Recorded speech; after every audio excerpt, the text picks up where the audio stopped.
Bonjour, bonjour à tous et bienvenue donc pour cette nouvelle conférence et pour assister à l'exposé de Eric Zipper, notre grand témoin de ce samedi, qui va nous parler de son expérience sur le séisme qui a touché Haïti en 2010, le 12 janvier. Eric Zipper est président du Corps mondial des secours et ancien président du Spéléo-Secours français, dont il est toujours le conseiller technique. Et il est donc parti avec une vingtaine de ses collègues secouristes suite à ce séisme en Haïti, qui a fait plus de 230 000 morts et pratiquement autant de blessés. Donc je laisse la parole à Eric. À la fin de son exposé, un temps vous sera donné, bien sûr, pour lui poser des questions, pour réagir. Donc n'hésitez surtout pas à garder vos questions en tête et vous aurez tout le loisir de les exposer à la fin de son intervention. Eric, c'est à toi. Merci. Bonjour à tous, merci d'être venus. Donc j'ai une demi-heure pour vous présenter des tranches de vie d'une mission à l'international, donc sur de la catastrophe. Et ouais, il faut que j'arrive à pas tout mettre. En l'occurrence à Haïti. Ce que je vais essayer de vous présenter, c'est de vous faire vivre un petit peu de l'intérieur aussi ce que c'est la vie d'un sauveteur sur un lieu de catastrophe. Donc je ne vais pas vous faire un PowerPoint très structuré avec beaucoup de chiffres et tout. Je vais vous donner quelques chiffres un peu pour resituer quelle était cette catastrophe et surtout vous montrer un petit peu quelle était la réalité de l'équipe sur place. Alors juste pour vous présenter un petit peu le Corps mondial de secours, hein, c'est une ONG avec un agrément de sécurité civile et c'est une petite ONG mais qui existe depuis plus de 40 ans, donc qui a une longue histoire et qui avait été fondée par des gens comme l'abbé Pierre et Théodore Monod après la grosse catastrophe au Bangladesh. Donc depuis, on a travaillé pendant 40 années. Vous voyez qu'on a fait une cinquantaine de missions dans 26 pays.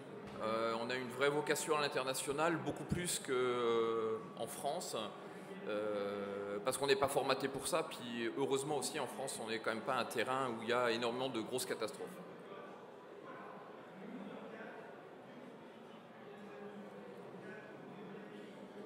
Donc notre travail, c'est vraiment d'intervenir, on fait de l'USAR, ce qu'on appelle donc de Urban Search and Rescue. On cherche les personnes survivantes tout de suite après la catastrophe. Donc en fait, nos missions sont relativement courtes, elles durent en principe une quinzaine de jours, et on repart en laissant la place aux gens qui vont s'installer durablement pour du camp de réfugiés, pour soigner ou des hôpitaux. Dans le type de catastrophe sur lequel on intervient, vous voyez qu'on intervient surtout sur du tremblement de terre et des inondations. Aussi pas mal de cyclones, typhons. Le dernier était la mission qu'on a fait, la mission Ryan aux Philippines, il y a un peu plus d'un an. Le tsunami, on était intervenu pour le tsunami qui avait eu lieu en Indonésie. Et puis après, il y a quelques catastrophes qui sont plus rares, qui sont citées là dans les 12%. Que vous dire de plus avant qu'on démarre sur Haïti, c'est qu'on est composé uniquement de bénévoles. On travaille, on forme nos propres équipes et on regroupe des gens qui doivent au minimum avoir un PSE1, PSE2. Donc c'est pour ça qu'on travaille avec des gens qui viennent un petit peu de tous les horizons. Donc contrairement à d'autres associations où des fois il y a une certaine rivalité entre les origines, nous en fait ce qu'on recherche c'est les compétences des gens et leur capacité à travailler dans la durée sur des terrains d'opération difficiles. Donc, ouais, voilà. Donc on a des sapeurs-pompiers, on a beaucoup de gens de la protection civile, on a des maîtres chiens qui sont formés dans des associations de maîtres chiens ou autre part, des médecins et des infirmiers, des logisticiens, et on travaille aussi avec le TAV, donc, qui est un organisme de la sécurité civile allemande. Et puis c'est vrai qu'on a pas mal de gens aussi maintenant du Spéléo-Secours français qui nous ont rejoints, parce qu'il y a aussi des compétences qui sont intéressantes. Et donc vous voyez que 61% des interventions se font à l'étranger, donc c'est vrai qu'on a vraiment une vocation internationale. Donc aussi juste pour que vous compreniez un petit peu ce que vous allez voir après, donc nos sauveteurs, comme on n'est pas très nombreux comme sauveteurs, on leur demande d'être polyvalents, on leur demande aussi d'être endurants, d'être d'être bien dans leur tête pour pouvoir rester en équipe loin de chez nous, d'être très autonome. Et puis ensuite, on s'aperçoit aussi que dans le sauveteur, on a des gens qui ont un métier qui nous sert directement, que ce soit des médecins ou des infirmiers, puis on a des gens qui ont des compétences qui sont intéressantes pour nous, et puis des gens qui sont dans les domaines d'activité professionnelle qui n'ont rien à voir du tout avec le secours, hein, et qui viennent nous rejoindre. En revanche, cette richesse qu'il y a d'origine est très intéressante pour nous aussi, parce que du coup, on a des compétences très variées, que ce soit aussi bien au niveau administratif qu'au niveau logistique ou soins. Et puis, ce qu'on demande des objectifs vraiment dans toute notre formation, c'est que nos sauveteurs soient 50% avec un savoir-faire qui soit validé, et on leur demande 50% de savoir-être, parce que quand on est loin de chez nous et qu'on est dans un théâtre d'opération qui est difficile, et voilà, on ne peut pas partir avec quelqu'un qui ne va pas réussir à s'intégrer dans le groupe. Donc pour venir sur Haïti, sur une image que tout le monde a vue, mais qui du coup va vous permettre aussi de vous remémorer un peu ce qu'était ce séisme exceptionnel quand même par l'ampleur des dégâts qu'il avait causés. Je vous propose juste quelques chiffres, vous en aurez plus après, mais donc la date, c'était le mardi 12 janvier que ce séisme a eu lieu. La magnitude n'était pas exceptionnelle, hein. Magnitude 7, c'est un séisme qui secoue beaucoup, mais enfin, c'est quand même, par exemple, le tsunami, c'était 9,2, donc on était quand même dans quelque chose de beaucoup plus fort. En revanche, son épicentre était bien sur Terre. Les habitats là-bas n'étaient pas antisismiques, donc beaucoup de dégâts. Et puis surtout, on a eu de très très nombreuses répliques après le séisme, et pendant notre travail aussi, je vous montrerai un petit peu, ça complique énormément le travail des équipes de secours. Haïti, c'est 10 millions de personnes, donc c'est 200 000 morts, c'est quelque chose qui pèse vraiment très fort quand même sur un pays aussi pauvre qu'Haïti. 1 100 000 sans-abri, parce que déjà beaucoup d'Haïtiens vivent dans des conditions qui ne sont pas loin d'être des sans-abri. Ça a touché plus de 3 800 000 personnes, 300 000 blessés qui ont été pris en charge et 2 millions de personnes qui étaient sans nourriture. Donc l'ampleur de la tâche pour les sauveteurs qui arrivaient là-bas était énorme. Alors, ce sont quelques chiffres aussi qui sont intéressants, parce que en tout, il y a 43 équipes hussards internationales qui sont parties sur Haïti. Donc souvenez-vous aussi, beaucoup de ces équipes sont parties directement sur Port-au-Prince, qui a très vite saturé, et pas mal de ces équipes finalement sont restées bloquées sur le tarmac de l'aéroport. 2000 secouristes sont intervenus, 160 équipes cynophiles, et 20 000 personnes ont été secourues. C'est pas beaucoup par rapport aux chiffres qu'on a vus avant. Alors le CMS là-dessus, bien sûr, les moyens sont très modestes, hein. On ne ramène pas un dixième de ce qu'ont ramené les autres, mais n'empêche qu'on est parti à 16, avec un médecin, 2 infirmiers, avec un rôle pour les médecins et les infirmiers, 50% assurer le suivi médical et l'état de santé des sauveteurs, et 50% pour la population locale. Un équipage cyno avec un maître chien, et puis 12 techniciens de catastrophe. Et on est parti là-bas avec près de 3 tonnes de matériel. Alors 3 tonnes, ça peut paraître beaucoup ou pas beaucoup. On est complètement autonome, on est une des seules ONG à partir de manière totalement autonome, donc on emmène avec nous tout ce qu'il faut pour pouvoir se nourrir, se loger, secourir et dégager les gens. Et on emmène 300 kg de médicaments. La particularité aussi, c'est qu'à un moment, il faut s'arrêter dans le poids qu'on emmène, parce qu'il va falloir le porter. Vous verrez sur les photos qu'on le porte tout le temps, ce matériel. On n'arrête pas de le soulever, de le reposer, de le reprendre, de repartir plus loin. Et on arrive dans un endroit où il n'y a plus de moyens de locomotion traditionnels. Donc ce matériel, il faut pouvoir le porter, nous, à dos d'homme.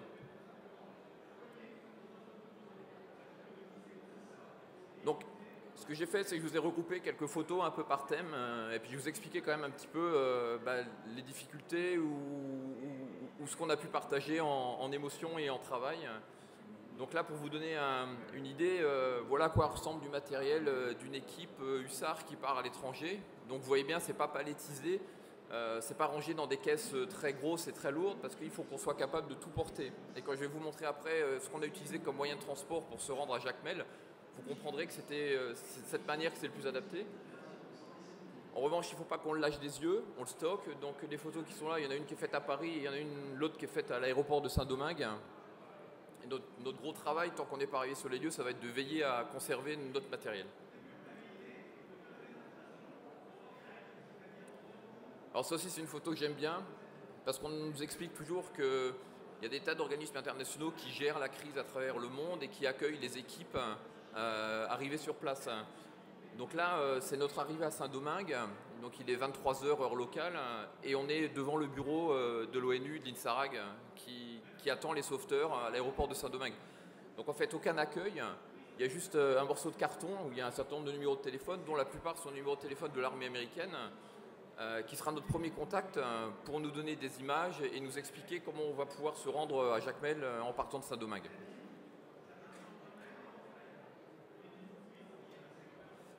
Alors un petit bout de carte pour vous expliquer le trajet qu'on a fait. Donc, une des particularités du CMS aussi, c'est d'essayer de ne pas partir où tout le monde va forcément dès le début s'entasser parce que les médias sont là, parce que c'est la solution de facilité, les premiers sont déjà passés. Donc c'était le cas dans la mission quand on était parti en Thaïlande. C'est vrai que beaucoup de gens, par exemple, étaient partis à Banda Aceh, on avait choisi la Thaïlande.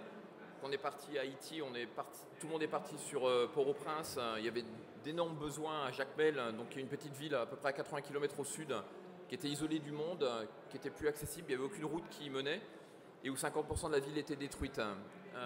Et puis finalement, quand on est parti aux Philippines, la dernière mission qu'on a faite, on n'est pas parti à Tacloban non plus, où beaucoup d'ONG sont partis, on est parti au nord de Cebu, et on était les premiers à apporter secours à une population qui avait été très durement touchée. Donc là, en fait, on atterrit à Saint-Domingue. Une partie de l'équipe repart avec des camions qu'on avait réussi à avoir par l'Alliance française jusqu'à Pedernales, à la frontière haïtienne et Saint-Domingue. Et l'autre partie de l'équipe sera transportée par avion par l'armée dominicaine. Après, la difficulté, ça a été de trouver un bateau qui accepte d'aller jusqu'à Jacmel, parce que les bateaux avaient peur d'être pris d'assaut par les gens pour récupérer tout ce qui leur manquait au niveau du bateau. Et le séisme avait relevé le niveau du port, donc il y avait très peu de bateaux qui osaient aller jusqu'au port de Jacmel de peur de s'échouer à l'arrivée du port. Donc c'était une traversée qui a été assez spéciale, il a fallu remplir le bateau, elle a duré 6 heures de traversée, et on a attendu la nuit pour débarquer à Jacmel pour des raisons de sécurité. Alors, le premier travail d'une équipe qui part à l'étranger, c'est que vous partez avec du matériel, certes, mais après, il faut l'acheminer de votre point d'arrivée au point où vous allez travailler. Et là, il faut avoir de l'imagination, de la débrouillardise, très vite nouer des contacts au niveau local. Donc là, c'est les camions qu'on a vus. On avait 2 camions comme ça par l'Alliance française. Là, vous avez par exemple un des avions de l'armée dominicaine qui a assuré le transport du personnel. Et puis 2 autres personnes ont escorté les camions par la route pendant toute la nuit pour les amener jusque sur la côte. Et puis là, en photo, ici, vous avez le bateau qui a assuré notre transport. Donc c'est des bateaux qui ne sont pas vraiment faits pour transporter des passagers, qui ne sont pas vraiment faits pour transporter du fret conditionné comme on l'avait. Voilà, en sachant qu'on emmène notre eau aussi. Voilà, il y a beaucoup de choses à mettre sur ce type de bateau. Et dernier détail aussi qui a son importance, les Dominicains n'aiment pas les Haïtiens, donc c'était aussi difficile d'avoir l'armée dominicaine qui accepte d'aller prêter main forte aux gens qui étaient à côté. Alors, quand je vous disais que le matériel doit être conditionné dans des poids qui soient relativement aisés à transporter, c'est que ce que vous voyez là, c'est donc de l'eau qu'on a achetée en partie en France et en partie sur place, plus notre matériel. Et donc ça va être ça tout le temps. C'est-à-dire qu'on a déchargé de l'avion, on a rechargé dans les camions, on décharge les camions, on recharge le bateau, on redécharge le bateau, on recharge le camion qui nous attend au port. Donc voilà, donc c'est vrai qu'on ne peut pas porter non plus des poids. Et encore à l'époque, on avait des malles qui pesaient jusqu'à 80 kg. Et actuellement, on a réduit le poids pour que ce soit plus facile à transporter. Donc notre premier travail, vraiment sur les premières heures d'intervention, ça va être de la manutention quasiment tout le temps, jusqu'au moment où on va arriver sur place.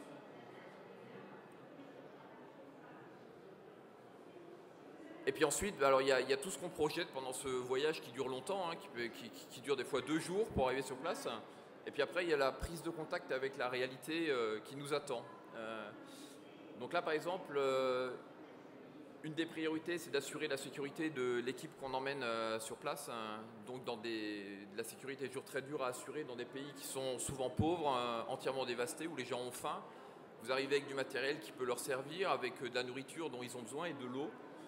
Donc il faut arriver à trouver un endroit sûr. Donc arrivé à Jacmel, l'endroit sûr qu'on avait trouvé, c'était un camp du PAM, du Programme alimentaire mondial, qui était défendu par une poignée de casques bleus. Et donc ils avaient des grands bâtiments donc qui sont des tentes sur une dalle en béton. Et c'est là qu'on a pu mettre en place, ça c'était l'endroit où on logeait. Le confort, c'était l'unique point d'eau et l'unique WC qu'il y avait sur l'ensemble du PAM. Donc voilà, on n'a pas oublié le robinet parce qu'on l'attendait longtemps. Et puis après aussi au niveau de l'installation, on a tout ce qu'il faut aussi pour faire nos repas. Et c'est aussi des choses à mettre en place. Donc voilà, là vous voyez un tout petit peu à quoi ressemble le cadre de vie hors opération.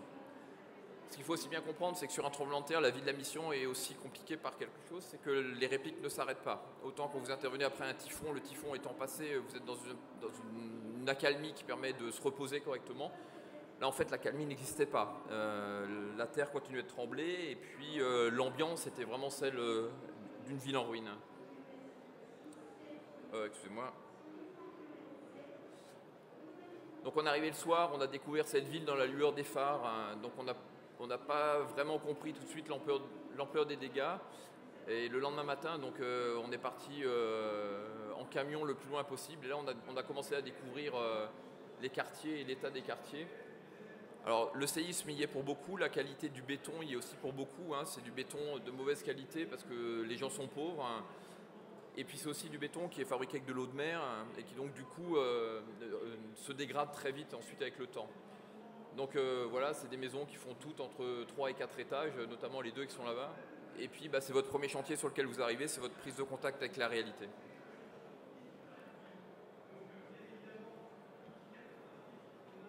Alors, c'est quelques photos aussi pour vous expliquer qu'on est compétent sur place que lorsqu'on a noué des liens avec les ressources locales. Donc un des premiers travaux qu'il y a en arrivant, c'est d'identifier qui va être notre contact, qui vont être les gens à qui on va pouvoir faire confiance et comment on va pouvoir recenser rapidement et prioriser les besoins de la population.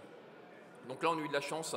En arrivant sur place, il y avait une équipe de pompiers, policiers de Jacmel. Donc sur les 16, il y en avait 12 qui avaient réussi à traverser le tremblement de terre. Et c'est des gens qui ont été constamment à nos côtés. Donc c'est grâce à eux qu'on a pu se déplacer rapidement dans ce qui restait de la ville. C'est eux qui nous ont indiqué les endroits où il fallait travailler. Et c'est eux aussi qui ont assuré en partie notre sécurité en nous présentant à la population. Donc dans les petites photos qui sont là, ce que je voulais aussi vous montrer, c'est que par exemple les moyens lourds qui pour nous sont l'échec, c'est-à-dire qu'on en est au moment où on déblaye parce qu'on est quasiment sûr d'avoir trouvé personne on est sûr qu'il n'y a plus personne de survivant et on déblaye par acquis de conscience. Il y avait une pelle mécanique à Jacmel qui n'avait pas de fuite hydraulique et elle a tenu 2 jours et au bout de 2 jours elle ne fonctionnait plus. Donc après vous vous retrouvez, vous n'avez plus rien du tout pour travailler. Donc beaucoup de choses se font à la main, c'est ferraillé mais c'est ferraillé un peu n'importe comment, donc c'est aussi difficile de sectionner correctement tous ces fers à béton. Et puis les dalles, quand elles sont trop lourdes et qu'on n'a plus de moyens de levage, la seule solution c'est de les casser en plus petits morceaux pour qu'à plusieurs on puisse les remuer et qu'on puisse ensuite passer en dessous.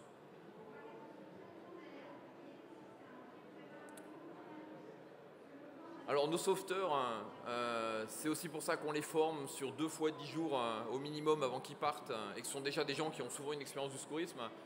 C'est qu'une fois qu'ils sont sur place, on leur demande de vivre dans un environnement qui est complètement différent de ce qu'on peut croiser habituellement, heureusement.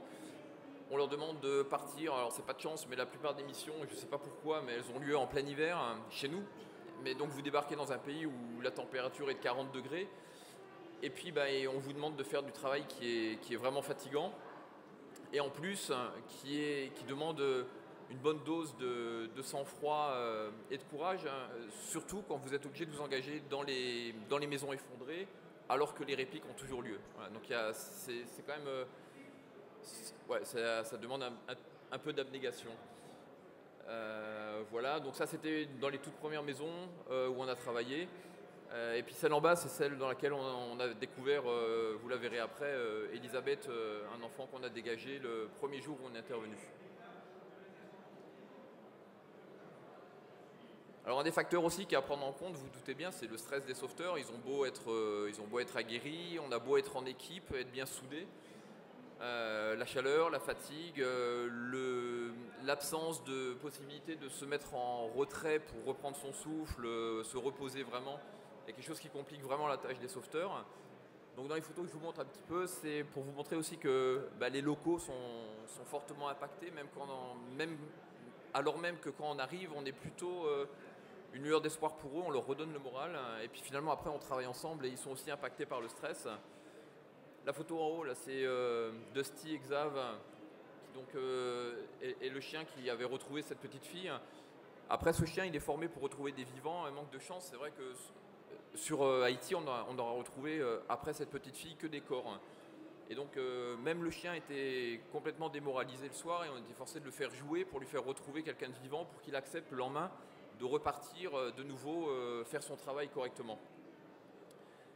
Voilà, et puis ensuite, c'est un petit peu tout le monde au fur et à mesure de la journée. Alors, l'immense avantage de travailler en groupe qui se connaît, c'est qu'on n'a aucun besoin de faire croire aux autres qu'on est en pleine forme. Voilà, on se comprend, on a le droit d'être fatigué à un moment, puis celui qui est fatigué à un moment, c'est celui qui va peut-être relancer l'autre qui était en pleine forme.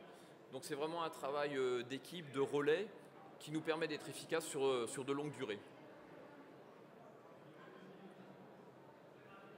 Donc l'équipe cynophile, alors on était parti avec un seul maître chien, un seul chien, ce qu'on fait jamais, on part toujours avec 2 équipages pour être sûr en cas de problème d'un des chiens de pouvoir en avoir un deuxième, et puis aussi parce qu'on travaille plus vite avec 2 chiens qu'avec un seul. Mais bon voilà, c'est un chien qui est, c'était sa première mission à l'international, c'est un chien qui est très très nerveux et très rapide et qui nous a vraiment fait gagner beaucoup de temps. C'est aussi lui qui nous permet de savoir qu'il n'y a pas de survivants, qu'il n'y a plus que des corps, et à ce moment-là de passer directement sur un autre chantier où là on a peut-être des chances de retrouver quelqu'un vivant. Et puis tout au fond, juste pour vous voyez aussi, le camion blanc où il y a plein de choses dedans, c'était un des camions qu'on utilisait pour se déplacer. Donc c'était un camion qu'on gardait toujours aussi précieusement et derrière lequel on mangeait pour être le plus en retrait possible de la population qui, elle, avait des problèmes d'alimentation. Alors malgré tout, j'ai voulu aussi vous montrer qu'on a beau faire des journées qui sont harassantes, de ressortir finalement que des corps, on y croit tout le temps jusqu'au bout de la mission. Il n'y a pas un moment où on n'y croit pas. La photo qui est en haut à gauche, c'était en fin d'après-midi, on avait vraiment dégagé quasiment que des personnes décédées, et à un moment on a vraiment cru qu'on avait détecté quelqu'un qui était vivant. Et immédiatement, les gens qui étaient prostrés à l'ombre sont repartis sur les gravats. En cherchant, et puis après on a des clins d'œil aussi comme ça qu'on voit. Donc j'ai gardé cette photo de la pharmacie parce que le peuple haïtien, comme beaucoup de peuples pauvres, ont une foi qui leur permet aussi de se remettre sur pied, d'y croire à nouveau.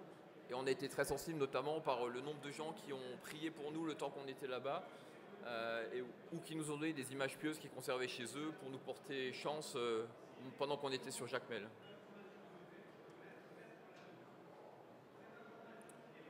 Alors en revanche, il y a de l'espoir, il y a aussi des grands moments de tristesse, vous en doutez bien.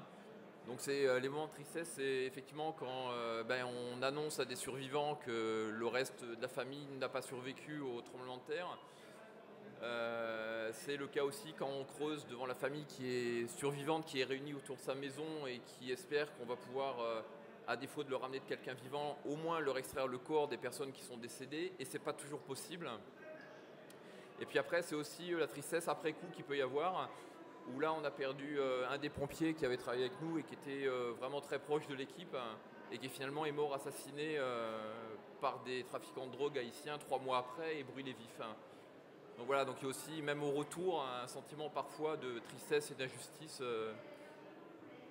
qui est ressenti par l'équipe. À côté de ça, heureusement, il y a des moments de grand bonheur et de partage qui viennent compenser tous ces moments un peu difficiles. Donc là, c'est une des seules photos qu'on a d'Elisabeth au moment où elle a été dégagée. Donc elle, c'est une très belle histoire parce que non seulement on la retrouve vivante alors qu'elle a 17 jours, et qu'elle a passé 6 ou 9 jours, je ne sais plus, sous les décombres. elle retrouvera son père et elle retrouvera sa mère à l'hôpital qui sont vivants aussi. Donc finalement c'est une histoire qui se finit très bien. En haut aussi, c'était un moment qui, je pense, a ému tous les gens qui étaient là-bas. C'était les pompiers haïtiens de Jacmel qui nous remettaient le drapeau qui était sur leur caserne avant qu'on parte. En bas à droite, ça illustre aussi parfaitement une des choses qui est humainement très importante dans l'émission, c'est qu'on peut avoir des moments très tristes. Là, on venait de dégager le corps d'un nourrisson des décombres. Et tous ces enfants sont arrivés pour nous montrer qu'ils connaissaient Frère Jacques en français. Donc en fait, ils se sont installés en plein milieu des ruines, ils ont chanté Frère Jacques en français, on a chanté avec eux. Ils sont repartis comme des moineaux, quoi. Et puis nous, on a récupéré l'action où on en était. Et voilà, donc on apprend aussi à savourer ces petites bulles comme ça de joie qu'il peut y avoir pendant une mission.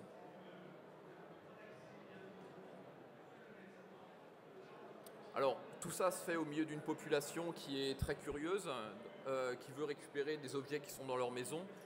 Et malgré tout, on a besoin de travailler dans le calme et en sécurité. Donc le calme, par exemple, c'est quand on va écouter dans les décombres s'il y a des survivants, on ne peut pas se permettre d'avoir quelqu'un qui marche dessus. Et malgré tout, vous voyez bien, c'est noir de monde. Enfin, vraiment, les gens ont un vrai espoir dans nos équipes et en même temps sont curieux de savoir ce qui va se passer. On a besoin aussi qu'il n'y ait plus personne qui marche sur les décombres quand nous, on est engagés dedans. Donc ça demande quand même une surveillance constante des quartiers. Et il faut aussi, alors pour ça, le CMS y arrive vraiment bien. Je ne sais pas si vous vous souvenez de l'actualité à cette époque-là, c'était les Américains qui étaient sur Port-au-Prince, qui avaient envoyé des GI pour protéger leurs sauveteurs sur Port-au-Prince. Nous, sur Jacmel, on n'a jamais eu de problème avec la population. On avait un rapport avec la population qui était un rapport où il y avait autant d'empathie que de technique. Et ce qui nous a permis, même quand il y a eu les émeutes qui sont arrivées à Jacmel, dans une desquelles on a été prise, quand ils ont reconnu qu'on était les Français et qu'on était là pour venir les secourir, ils sont tous redescendus du camion et ils nous ont laissé passer. Sans rien prendre et voilà, et ça s'est très très bien passé. Donc le rapport à la population est important et il est important dès le début de s'appuyer sur des personnes ressources locales. Alors parmi les sauveteurs, on a une équipe médicale qui là était assez légère, qui était beaucoup plus conséquente quand on est parti aux Philippines. Donc on est 300 kg de médicaments. Notre principe c'est on arrive sur un quartier où il faut fouiller. On construit un PMA dans lequel on va soigner les gens qui sont du quartier qui ont besoin de soins. Et donc très vite, on a une file de plusieurs dizaines de personnes qui se forment. Et puis nous, au bout d'une heure et demie, 2 heures, on a fini de fouiller le quartier, on repart et on est forcé de laisser ces gens sur place. Néanmoins, il y a une discipline... ils sont très, très disciplinés par rapport à ce qu'on peut parfois voir en France. Et puis d'autres fois, on est pris à partie dans la rue. Donc là, par exemple, ils nous avaient arrêtés avec le camion parce qu'ils avaient un jeune qui était blessé, qui avait un abcès très important au niveau de la jambe. Et donc, on s'arrête et sur le coin d'un trottoir, on soigne la personne, on donne les médicaments qu'il faut, on explique aux parents comment ils vont devoir refaire les pansements et on repart autre part.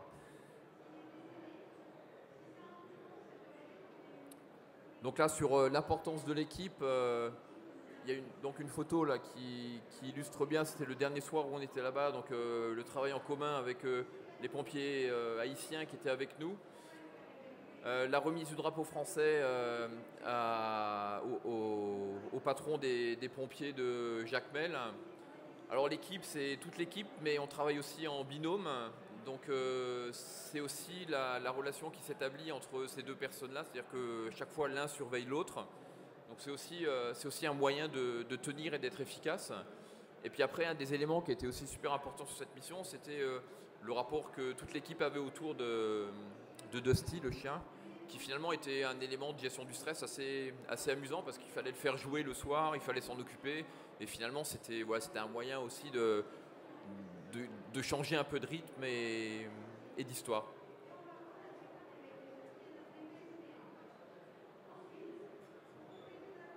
Après, ce qui est très important pour nous aussi sur une mission, c'est la communication. Alors, je ne parle pas de la communication entre nous, mais de la communication externe. Parce qu'on est les premiers arrivés, on est sollicités. Les équipes de télé, de radio aussi sont souvent dépassées par l'ampleur de la catastrophe et ont parfois du mal à nous suivre. Après, il faut aussi savoir sur quoi on communique, qu'est-ce qu'on communique, et on est forcé nous de communiquer parce qu'on est une ONG, on n'a aucun financement public, donc si on ne parle pas de nous au moment où il y a une catastrophe, on n'a aucun moyen d'avoir des donateurs derrière. Donc là c'était de retour à Saint-Domingue où RFO est venu nous interviewer et publier un certain nombre de reportages sur le travail qu'on avait fait là-bas.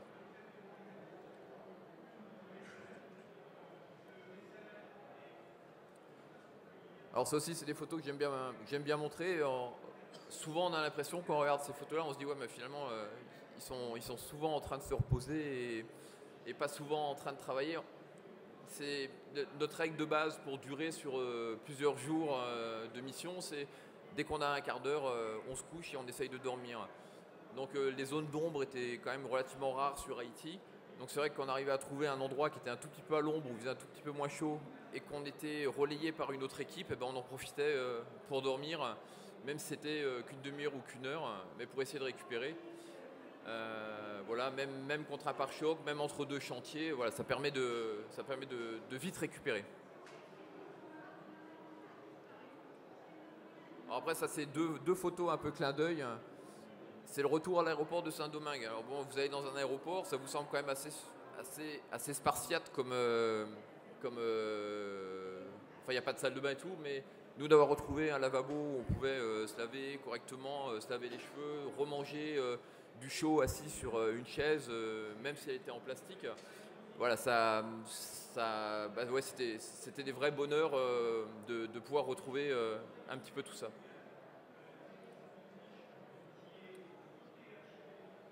Alors, juste pour finir, c'était pour vous situer aussi un petit peu les lieux sur la map monde des interventions qu'il y a eu. Donc vous voyez qu'entre Haïti, la fois d'après, les Philippines, la Thaïlande, enfin on est vraiment quand même sur des endroits qui sont très souvent des endroits chauds, très souvent des pays pauvres, sur lesquels s'abattent ce type de catastrophe.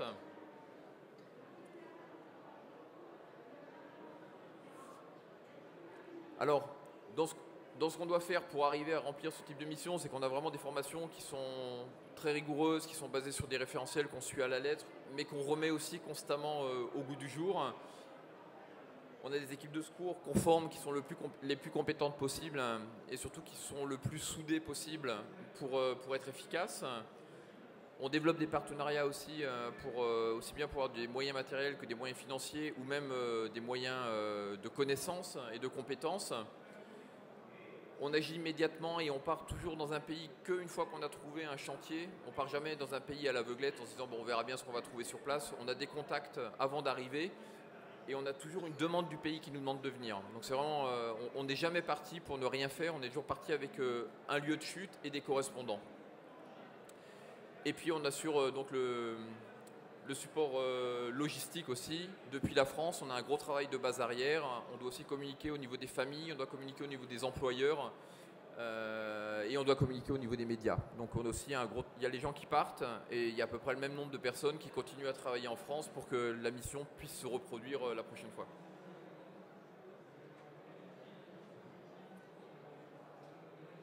Donc dans les formations, ce qu'on développe, c'est tout ce qui est rigueur, sécurité, adaptation et travail d'équipe.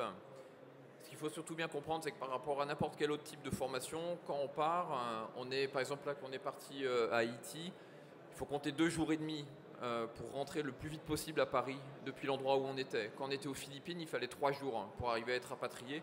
Vous savez bien qu'on ne peut pas se permettre qu'on ait une personne sur l'équipe qui le 3e jour nécessite d'être rapatrié en France, bon, sauf blessure, voilà, mais il ne faut pas que ce soit quelqu'un qui craque moralement, il ne faut pas que ce soit quelqu'un qui devienne un fardeau pour l'équipe. Donc le choix des formations et la manière dont on assure nos formations est très importante.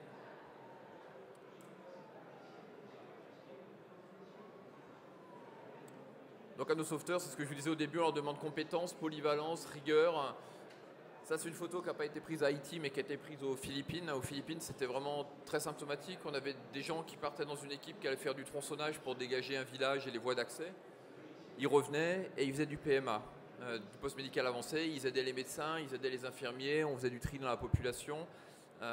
Et puis après, ça se trouve, on va s'occuper de remettre en route un groupe électrogène, on va s'occuper de remonter l'hôpital pour le lendemain. Enfin voilà, donc ce qu'on demande à nos sauveteurs, c'est vraiment de ne pas être dédié à une tâche. Si on emmène 20 personnes à l'étranger, il faut que ces 20 personnes sachent tout faire. y compris nos infirmiers et nos médecins, à qui on demande aussi de suivre au moins le stage équipier pour être capable de démarrer un groupe électrogène, de dérouler de la ligne électrique. Parce que quand un médecin ou un infirmier ne travaille pas comme médecin ou comme infirmier, il faut qu'il puisse travailler pour aider l'équipe. Et bien sûr, à la fin, ce que j'ai oublié de dire, c'est on leur demande aussi une grosse faculté d'adaptation, parce que c'est que comme ça que la mission pourra se passer correctement. Donc voilà, en gros, très rapidement brossé, j'avais pas non plus énormément de temps. Quelques tranches de vie et quelques ambiances par rapport à cette mission à Haïti. Eh bien, merci beaucoup Eric pour cette belle présentation. On va passer effectivement maintenant aux questions, si vous en avez, ou des réactions. Est-ce que quelqu'un a envie de s'exprimer ou de profiter de la présence d'Eric Zipper pour avoir des réponses à des questions? Non, pas tout de suite, parce que moi j'en ai quelques-unes. Donc du coup j'en profite, ça vous laissera peut-être le temps de réfléchir à vos propres questions. Je me demandais en fait, là tu nous as bien expliqué ce qui se passait sur place. On a eu un bel aperçu voilà, de vos interventions. Mais qu'est-ce qui se passe après l'intervention quand vous revenez ensuite en France? Est-ce que vous prenez aussi en compte ce retour et quel est, j'imagine, l'impact que ça peut avoir sur les secouristes? Alors oui, effectivement c'est quelque chose qui nous préoccupe depuis toujours.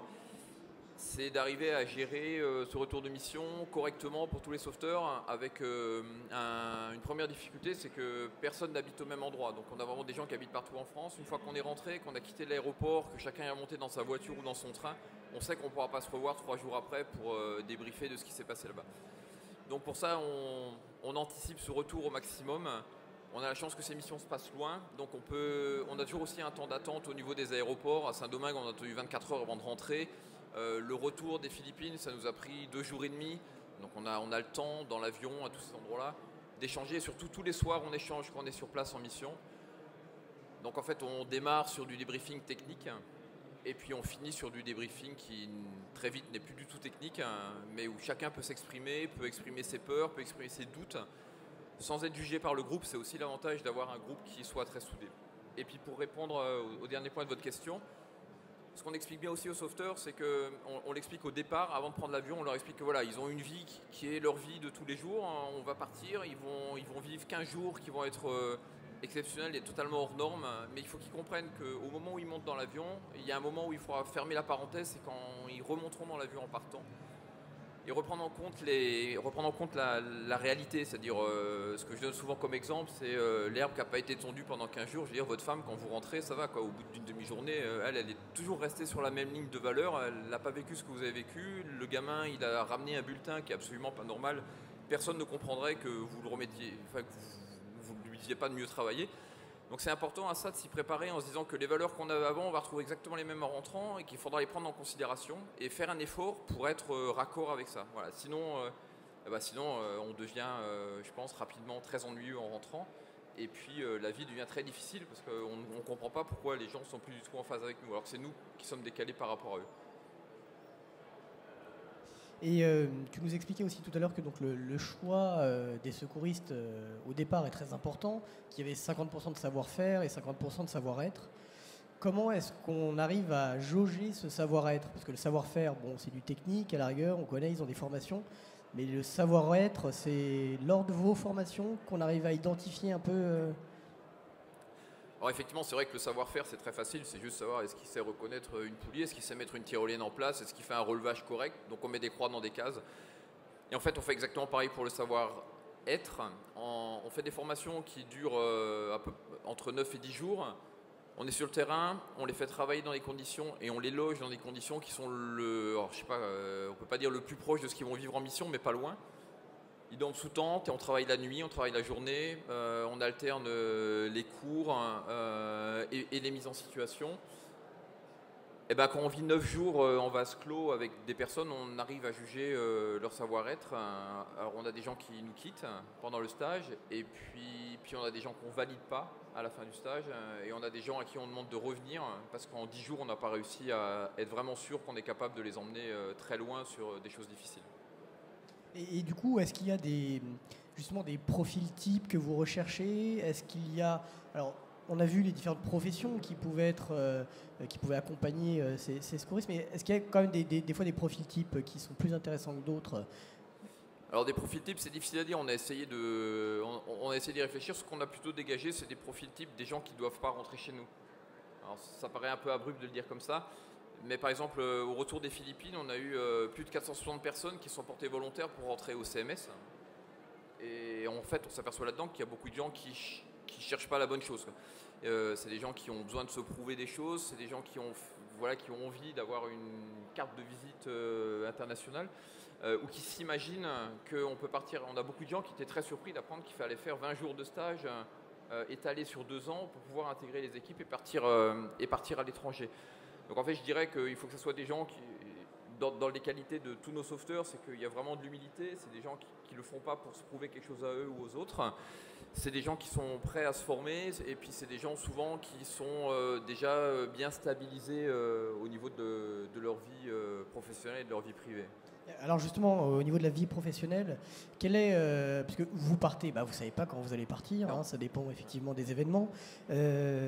Tous ces secouristes ont un métier. Comment est-ce qu'on gère la relation avec l'employeur? On ne sait pas forcément quand est-ce qu'on va revenir. Comment ça se passe, ça? Alors on sait quand même toujours à peu près quand on va revenir, quelques jours près. On n'a pas une date précise. Ce qu'on demande à tous nos sauveteurs quand ils sont déclarés opérationnels, c'est qu'ils prennent contact avec leur employeur pour leur expliquer qu'un jour ou l'autre, ils vont peut-être être amenés à partir et être absents pendant une quinzaine de jours. Alors il y a des métiers où c'est juste pas possible.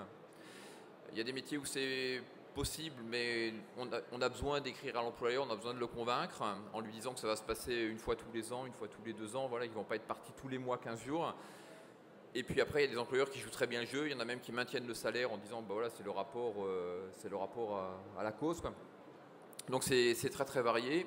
Ensuite, nous, ces employeurs qui ont permis à leurs employés de partir, on les soigne aussi pendant la mission. C'est-à-dire que notre base arrière appelle les employeurs, leur envoie les comptes rendus de mission, ce qui se passe au jour le jour pendant la mission, et on les tient informés pour qu'ils fassent partie prenante en fait de la mission.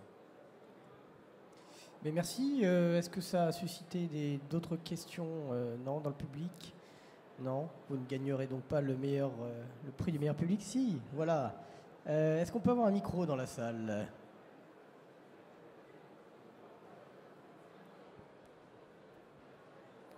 N'hésitez pas à vous présenter et à bien parler dans le micro qu'on entende de la question. Bonjour, Desiakwe. Merci beaucoup pour votre présentation. J'aurais 2 questions. La première, c'est par rapport aux employeurs. Vous avez dit qu'il y avait j'ai cru comprendre qu'il y avait un agrément de sécurité civile. Auquel cas, est-ce que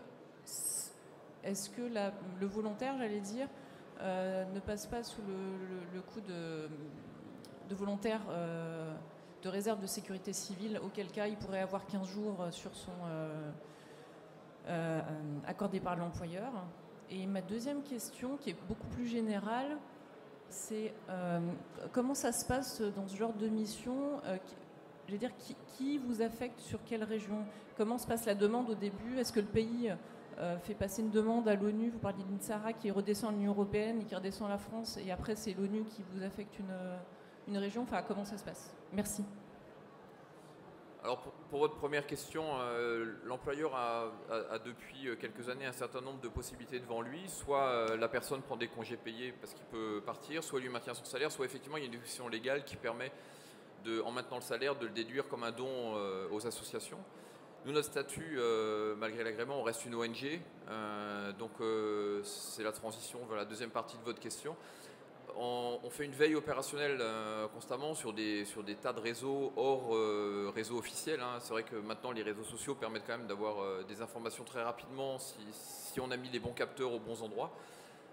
La deuxième chose, c'est qu'effectivement on est à l'INSARAG, donc on reçoit très rapidement des informations via l'INSARAG et on s'inscrit très rapidement en disant qu'on est disponible ou pas pour y aller. Et ensuite, on prend contact immédiatement avec l'ambassade de France dans le pays quand elle est encore contactable, ou alors avec l'ambassade du pays en France, généralement les deux, c'était le cas pour les Philippines. Et avec eux, on commence un dialogue pour être sûr qu'ils aient besoin de nous et être sûr que si on part là-bas, on sera vraiment utilisé. Voilà. Donc en fait, l'information, il n'y a personne qui nous dit vous, CMS, vous partez à tel endroit à tel moment, ce sont les limites de l'ONG. C'est les limites et les avantages de l'ONG. On est autonome, donc c'est un avantage, et on est autonome aussi, c'est à nous d'arriver à trouver comment on va faire pour y aller et nos points de chute. Eh bien, écoutez, s'il n'y a pas d'autres questions, nous allons mettre un terme à cette présentation. Encore merci, Eric Zipper. Et je vous invite à revenir d'ici un petit quart d'heure pour la prochaine conférence sur le bénévolat de sécurité civile, avec entre autres donc la présentation des rapports respectifs de monsieur le préfet Sapin, qui est déjà présent dans la salle, et de monsieur Sauzet, inspecteur général de l'administration. Et ensuite, à la discussion qui suivra autour de la crise des vocations, du bénévolat de sécurité civile et du volontariat chez les sapeurs-pompiers. A tout de suite.